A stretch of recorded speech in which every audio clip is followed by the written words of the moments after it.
Oftentimes we're giving our power away because we're reacting.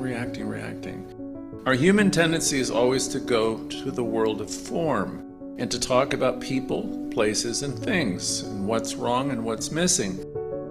And certainly that is the way most of the world operates. It's the world of effects. You are the cause to your own world. This is what you can do. You have the power.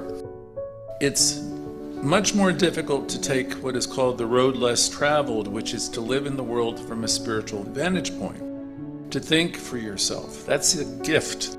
To think for yourself, to learn how to act intelligently and not to react to everything. People ask themselves, well, what can I do? What can I do with all these things? Well, one thing is you can think about your thinking and watch your reactions. My negative thinking, my involvement with other people who are also negative. If you're hanging out with a bunch of people who are talking garbage, you can look at so many beautiful things. You can be in nature, you can reflect on children. Why the heck would anybody want to keep on focusing on the problems?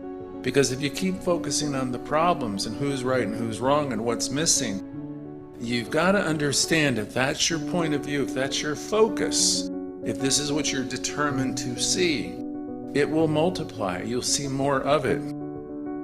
As we do our work in consciousness, and it isn't really about doing anything physically, it's about lifting yourself to a different place.